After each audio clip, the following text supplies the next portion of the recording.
Straight line, है ना। कल तक हम लोग देखे थे पिछले क्लास में कोऑर्डिनेट, और उस कोऑर्डिनेट में हम लोग देखे डिस्टेंस फार्मूला, सेक्शन फार्मूला, उसके बाद हम लोग आए थे इन सेंटर और देखे थे सेंट्रोइड, और उसी का प्रयोग करके हम लोग कुछ क्वेश्चन बना रहे थे, ठीक है। उतना के बाद हम लोग आते हैं क्या, ये स्ट्रेट लाइन में, ठीक है। यहाँ हम लोग देखें ये स्ट्रेट लाइन, स्ट्रेट लाइन। इस स्ट्रेट लाइन में सबसे पहले हम लोग जाने इसका स्लोप, है ना, स्लोप ऑफ स्ट्रेट लाइन। तो यहाँ जाने होंगे इसमें से slope of straight line, slope of straight line. अब ये स्लोप ऑफ स्ट्रेट लाइन हम लोग देखेंगे, स्लोप का सीधा मतलब होता है ढलान, है ना, ढाल, है ना, स्लोपिंग लेते हैं हम लोग। जैसे अगर मान के चले, अगर ये कलम हम ऐसे रखे हैं, ठीक है, तो ये पूरा का पूरा क्या हॉरिजॉन्टल हो गया। अगर उसको इतना टेढ़ा कर दिए तो ये क्या बस स्लोपिंग, ठीक है। तो स्लोपिंग है मतलब क्या है कि कोई भी स्ट्रेट लाइन एक्स के पॉजिटिव डायरेक्शन में जितना बड़ा एंगल बनाता है उसके टेन थीटा को उस लाइन का हम लोग स्लोप कहेंगे, ठीक है। तो ये हो जाएगा पहला, इसमें ये है ना, ये हो जाएगा if A line makes an angle theta with positive direction of x axis, then the value of tan theta is called slope of a straight line. Clear? It is denoted by m। यहाँ अगर इसमें लिखते हैं हम लोग slope, यहाँ से कोई भी स्ट्रेट लाइन होगा, जैसे अगर ये हो गया एक्स एक्सिस, ये हो गया हम लोग का वाई एक्सिस, क्लियर है। और अगर ये लाइन यहाँ से पार करती है, ठीक है, एक लाइन हो गया हम लोग का ए बी, तो ए बी जो है वो एक्स के पॉजिटिव डायरेक्शन में थीटा एंगल बना है, ठीक है। मान लें कि जो ए बी है वो एक्स के पॉजिटिव डायरेक्शन में कितना बड़ा एंगल बना रहा है, थीटा एंगल, तो उसके टेन थीटा को उसका क्या बोलेंगे, स्लोप। तो यहाँ लिखेंगे हम लोग स्लोप, ठीक है। ये हो जाएगा of line A B, line A B is equal to, तो लिखें एम, यहाँ कितना हो जाएगा 10, ठीक है। सपोज करो कि अगर ये थीटा मेरा 60 डिग्री का होगा, कितना का होगा ये 60 डिग्री का, मतलब लाइन ए बी एक्स के पॉजिटिव डायरेक्शन में 60 डिग्री का एंगल बनाना है, ठीक है। तो उसका उस लाइन ए बी का जो स्लोप होगा वो कितना हो जाएगा, 10 60 डिग्री हो जाएगा। तो इसमें लिखेंगे हम लोग कितना हो जाएगा 10 60 डिग्री, तो 10 60 डिग्री का वैल्यू कितना हो जाएगा, यहाँ हो जाएगा √3। तो अगर लाइन ए बी एक्स के पॉजिटिव डायरेक्शन में अगर 60 डिग्री का एंगल बना रहा है, 60 डिग्री का एंगल बना रहा है, तो उसके जो स्लोप होंगे, है ना, या उसका जो स्लोप होगा वो कितना हो जाएगा 10 60 डिग्री, उसका वैल्यू कितना आएगा √3। अब है इसमें से ये कि यहाँ है कि पहला इसमें अगर ये होगा एंगल लेते हैं हम लोग एक्स एक्सिस में, है ना, ये लाइन है एक्स के पॉजिटिव डायरेक्शन में अगर 90 से लेकर के 0 डिग्री के बीच का एंगल बनाता है, मतलब यहाँ 0 डिग्री से 90 का बीच का एंगल बनाता है, तो निश्चित है कि उसका स्लोप किस में होगा, प्लस में होगा। कितना होगा ये, प्लस में होगा, क्योंकि यहाँ टेन थीटा का मान किस में होता है, प्लस में होता है। तो अगर थीटा मेरा जहां भी होगा, अगर फर्स्ट क्वाड्रेंट में रहता है थीटा, तो उसका स्लोप कितना होगा, प्लस में आएगा। लेकिन अगर यही चल जाएगा हम लोग किसमें, सेकेंड क्वाड्रेंट में, मतलब एंगल 90 डिग्री से ज्यादा होगा और 180 से कम होगा, तो स्लोप किसमें आ जाएगा, माइनस में। लेकिन फिर वही अगर थर्ड क्वाड्रेंट में आता है तो स्लोप किसमें होगा, प्लस में। अगर फिर आता है फोर्थ क्वाड्रेंट में तो फिर किसमें आएगा, माइनस में, ठीक है। यहाँ तक अब है कि अगर इसी में से एक दूसरा देखें कि अगर ये लाइन है ना एक्स एक्सिस के हो गया पैरेलल, ये वाला एक्सिस का पैरेलल हो गया एक्स एक्सिस का पैरेलल, यहाँ हो गया ओरिजिन, ये वाला हो गया एक्स एक्सिस। तो जब एक्स एक्सिस के पैरेलल होगा तो उसका स्लोप कितना होगा, 0 होगा। मतलब क्या है कि जब कोई लाइन है ना हॉरिजॉन्टल के पूरा हो गया पैरेलल, तो उसका स्लोपिंग कुछ नहीं है, स्लोप कुछ नहीं है। मतलब अगर यहाँ पानी रखेंगे तो बहेगा नहीं, वहीं रह जाएगा इधर उधर, क्लियर यहाँ तक ये, ठीक है। तो यहाँ जब हो जाएगा हम लोग का थीटा इज इक्वल टू, अगर थीटा इज इक्वल टू हो जाएगा 0, तो यहाँ स्लोप जो होगा ना वो एम भी कितना हो जाएगा 0 हो जाएगा, ठीक है। एक और जान है इसमें ये, अब रह गया कि अगर थीटा का मान अगर एक्यूट एंगल में रहेगा, मतलब ये फर्स्ट क्वाड्रेंट में रहेगा, तो स्लोप क्या होगा, पॉजिटिव होगा, और थर्ड में जाएगा तो भी क्या होगा, पॉजिटिव होगा। तो स्लोप नेगेटिव भी हो सकता है, पॉजिटिव भी हो सकता है। और अगर मान लो एक्स एक्सिस के अगर वो पैरेलल हो गया तो उसका स्लोप कितना होगा, 0 होगा। तीसरा जानते हैं इसमें से कि अगर वो एक्स एक्सिस पर परपेंडिकुलर हो गया, ये वाला वाई एक्सिस, इधर लेते हैं हम लोग कौन सा, ये एक्स एक्सिस, यहाँ हो जाएगा y, इधर x, यहाँ हो जाएगा ओरिजिन। और सपोज करो जो लाइन है वो x एक्सिस पर क्या है, परपेंडिकुलर है, मतलब y एक्सिस के क्या है, पैरेलल है। तो ऐसे अगर लाइन लेंगे हम, ये लाइन AB कर देते हैं, ये वाला लाइन AB हो गया, तो बता x एक्सिस पे परपेंडिकुलर है, तो मतलब ये 90 डिग्री एंगल बना रहा है, तो थीटा क्या हो जाएगा, 90 डिग्री हो गया। थीटा कितना हो गया, 90 डिग्री, ये वाला थीटा 90 डिग्री, तो जो स्लोप लेंगे वो कितना हो जाएगा, 1090 डिग्री हो जाएगा। और 1090 वैल्यू कितना होता है, इन्फिनिटी होता है। क्या होता है इसमें, ये अनडिफाइंड होता है। तो कहने का मतलब है कि कोई भी लाइन जब एक्स एक्सिस पे परपेंडिकुलर होगा तो उस लाइन का जो स्लोप है वो क्या होगा, अनडिफाइंड होगा।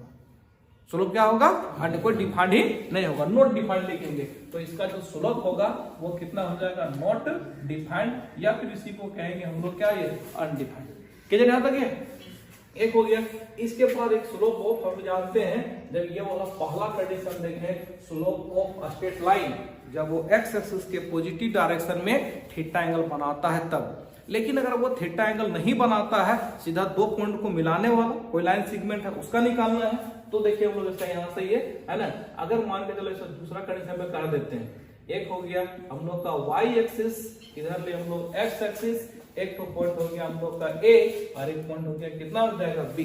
पॉइंट ए का है ना जो कोऑर्डिनेट है वो x1 और ये कितना y1, और पॉइंट x2 का कोऑर्डिनेट बी का x2 और कितना हो गया y2।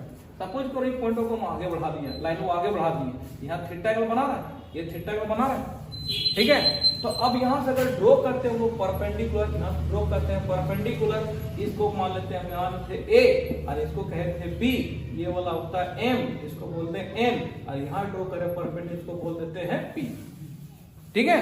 तो अब देखिए कि ये वाला अगर थीटा एंगल है, ये एंगल भी तो थीटा होगा, ठीक है। तो अब यहाँ निकाले टेन थीटा, तो ये टेन थीटा के लिए ये वाला हो जाएगा बेस और ये वाला हो जाएगा परपेंडिकुलर। बेस और क्या हो गया ये परपेंडिकुलर, तो यहां से हो गया हम लोग का बेस, ये हो गया परपेंडिकुलर। तो हम लोग जानते हैं टेन थीटा बराबर परपेंडिकुलर बाय कितना हो जाएगा बेस, ठीक है। तो इसमें निकाले हम लोग यहाँ से ये टेन थीटा, तो इस लाइन का स्लोप हो गया, ठीक है। और tan theta is equal to हो जाएगा इसमें से बीपी और डिवाइडेड बाय कितना हो जाएगा एपी। बीपी डिवाइड बाय कितना हो गया ये एपी। तो अब अगर मान लो हम लोग बीपी निकाले हैं यहाँ से बी से लेकर के पी तक, तो बी से लेकर के पी तक बोलिए y2 माइनस y1 होगा, है ना। क्यों, क्योंकि देखो यहां से लेकर के यहां तक का जो डिस्टेंस है वो कितना हो गया y2 हो गया, और ये वाला डिस्टेंस कितना हो गया y1, तो यहाँ y1 घट गया, है ना। और डिवाइड बाय फिर अगर इसमें निकाले हम लोग यहाँ से क्या हो गया, ये पूरा ओरिजिन से लेकर के m तक का जो डिस्टेंस है वो डिस्टेंस हो गया x2, और ओरिजिन से लेकर के m तक का डिस्टेंस कितना हो गया x1, है ना। तो इसके बीच का डिस्टेंस निकालेंगे तो कितना होगा x2 माइनस x1, तो ये स्लोप बराबर कितना हो जाएगा y2 माइनस y1, और बटा में क्या हो जाएगा x2 माइनस x1। तो दो ठो पॉइंट को मिलाने वाला लाइन सेगमेंट का जो स्लोप होगा वो स्लोप कितना होगा, दोनों के y कोऑर्डिनेट का डिफरेंस और डिवाइड बाय दोनों के x कोऑर्डिनेट का डिफरेंस। कहीं कोई दिक्कत, तो ये हम लोग जान गए इसमें से स्लोप, है ना। अब इस स्लोप के बारे में देखें हम जानने के बाद अब है कि अगर थीटा का कुछ मान दिया रहेगा तो हम लोग कोई लाइन का स्लोप निकाल लेंगे, उसका लिखेंगे फॉर्मूला टेन थीटा।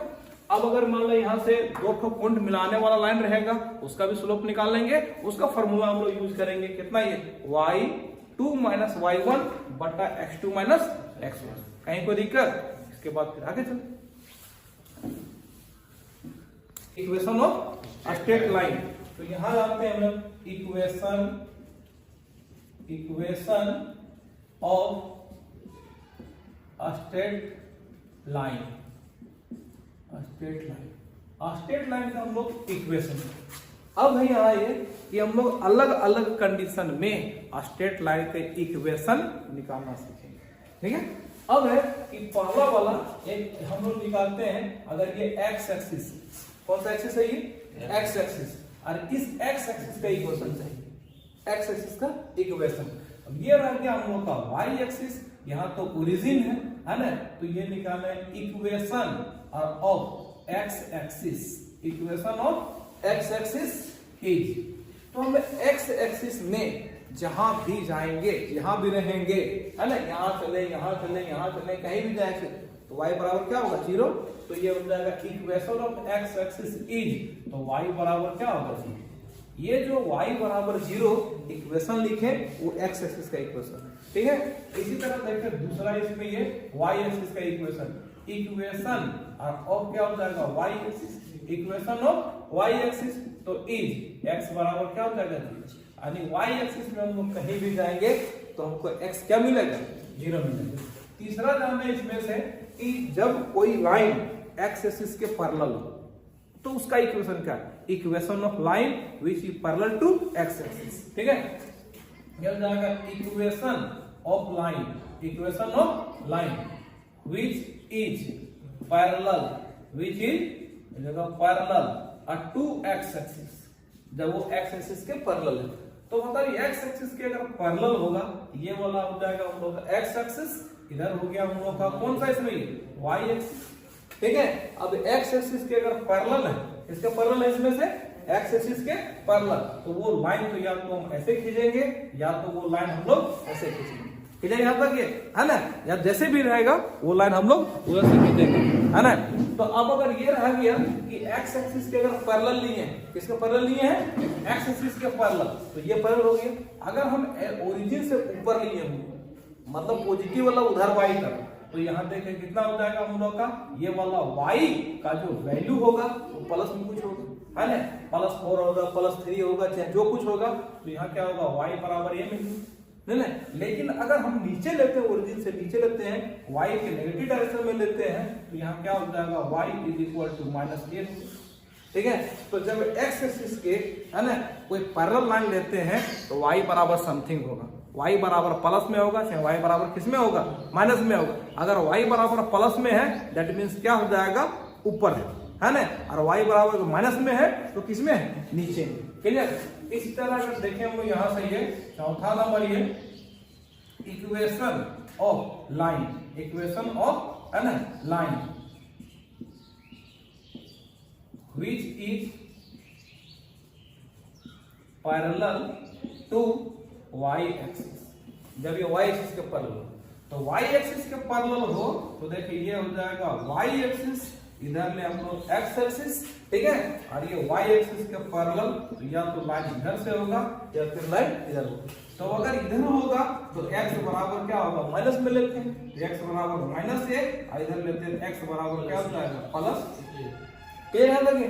अब है कि अलग अलग कंडीशन में हम लोग देखें, ये पहला कि x एक्सिस का इक्वेशन क्या होगा, y एक्सिस का इक्वेशन क्या होगा, फिर जाने हम लोग यहाँ से equation of line which is parallel to x axis या पैरेलल टू y एक्सिस। अब है ये अगला पांचवा कंडीशन इसमें जान लें, है ना, इसको बोले हम लोग स्लोप और intercept form, slope intercept form, ठीक है। स्लोप इंटरसेप्ट फॉर्म में लाइन का इक्वेशन, तो स्लोप इंटरसेप्ट फॉर्म में लाइन का इक्वेशन क्या होगा ये जान लो। सबसे पहले हम लोग स्लोप सीख चुके हैं, स्लोप क्या है, ठीक है। एक जान लेते हैं हम लोग इंटरसेप्ट। इंटरसेप्ट है कि कोई भी लाइन x एक्सिस को ओरिजिन से जितना दूरी पर काटता है उस डिस्टेंस को बोलेंगे x इंटरसेप्ट। उसी तरह ओरिजिन से जितना दूरी पर y को काटता है वो कहलाता है कौन सा, ये y इंटरसेप्ट, क्लियर यहाँ तक ये। तो x इंटरसेप्ट और y इंटरसेप्ट समझ में आ गया। जैसे देखिए यहाँ से हम लोग इसमें ये कि अगर x इंटरसेप्ट लेते हैं, अगर ये हो गया हम लोग का y एक्सिस, इधर में हम लोग x एक्सिस, सपोज करो कोई लाइन यहाँ से पार कर गया, ठीक है, ये लाइन कोई यहाँ से पार कर गया, तो ओरिजिन मेरा यहाँ दिखा, ओरिजिन से लेकर के यहाँ तक का डिस्टेंस अगर मान लेते हैं 5 यूनिट, अगर ओरिजिन से यहाँ तक का डिस्टेंस मान लेते हैं हम लोग 4 यूनिट, तो x इंटरसेप्ट हो गया 5 और y इंटरसेप्ट कितना हो गया, तो x इंटरसेप्ट हो गया हम लोग का 5 और y इंटरसेप्ट कितना हो गया 4। तो कोई भी लाइन एक्स एक्सिस को ओरिजिन से जितना दूरी पर काटता है वो कहलाता है एक्स इंटरसेप्ट, और वाई को काटता है तो वाई इंटरसेप्ट। ठीक है, तो यहां देखिएगा हम लोग इंटरसेप्ट और स्लोप के फॉर्म में लिखेंगे। तो equation of a straight line, equation of a straight line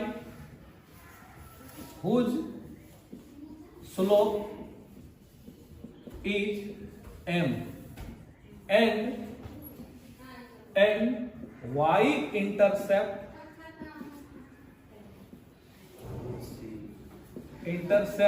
is c, is y is equal to mx plus c। ठीक है, एक स्ट्रेट लाइन, जिस स्ट्रेट लाइन का स्लोप कितना है m है और y इंटरसेप्ट कितना है c है, उस लाइन का इक्वेशन होगा y बराबर कितना है mx प्लस c। y बराबर कितना इसमें ये mx प्लस c। तो अब अगर ये y बराबर mx प्लस c आया, इस चीज का हम लोग देखते हैं इसमें से प्रूफ है। ठीक है, अब ये रह गया हम लोग का y एक्सिस, इधर रह गया x एक्सिस। सपोज करें एक लाइन है ये, ठीक है, जो x के पॉजिटिव डायरेक्शन में थीटा एंगल बनाया है और ओरिजिन से y एक्सिस को काटता है c डिस्टेंस। कितना काटता है इसमें ये c डिस्टेंस पे। सपोज करो इस लाइन पर कोई एक पॉइंट है p, ये होगा वेरिएबल पॉइंट और इसी वेरिएबल पॉइंट पर हुआ लाइन का इक्वेशन हो। ये जो p पॉइंट है वो लाइन पे कहीं भी हो सकता है।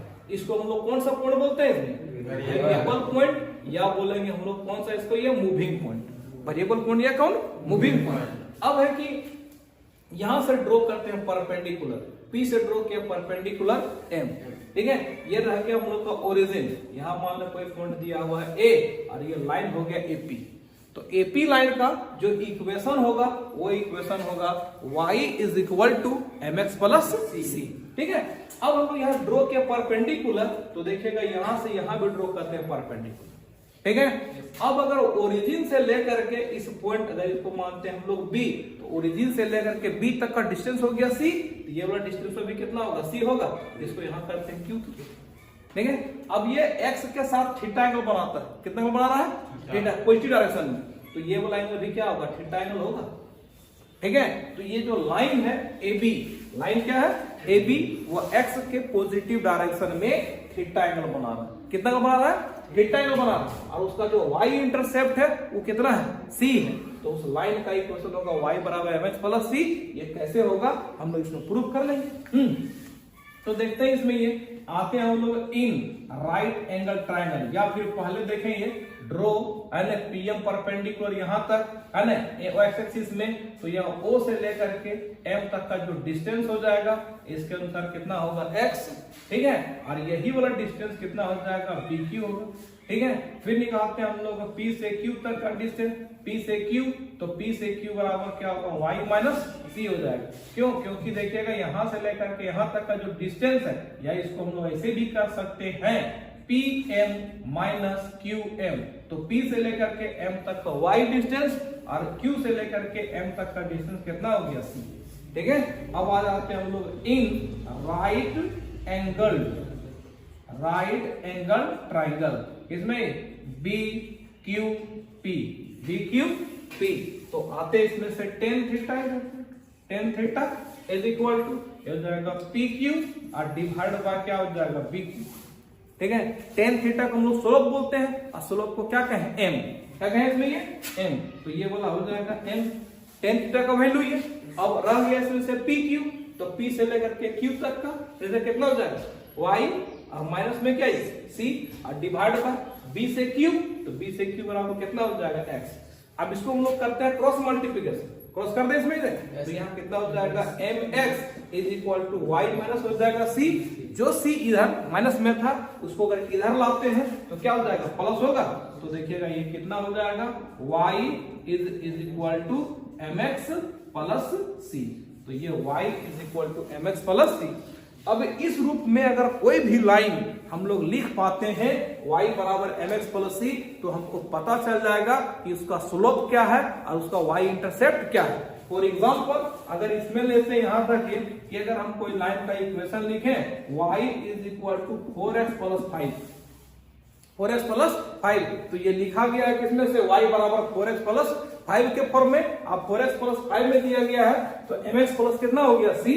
तो अब यहाँ देखें जो m है ना, उस m को हम लोग क्या बोलेंगे, स्लोप। क्या बोलेंगे, स्लोप। तो इस लाइन का स्लोप कितना है 4 और y इंटरसेप्ट कितना हो गया 5। क्लियर यहां तक है। तो अब रह गया कि इसमें जैसे ही हम लोग इस फॉर्म में लिख पाते हैं किसी लाइन के इक्वेशन को, तो ये पता चल जाएगा कि उसका स्लोप कितना है, उसका y इंटरसेप्ट कितना है। उससे दूसरा एग्जांपल लिखेंगे, अगर हम लोग यहाँ लिखें y is equal to x और x और प्लस लिख दिए 3, तो इसके साथ मल्टीप्लाई में कितना 1 है, तो उसका स्लोप कितना हो गया 1 और y इंटरसेप्ट कितना हो गया 3। ठीक है, कोई दिक्कत।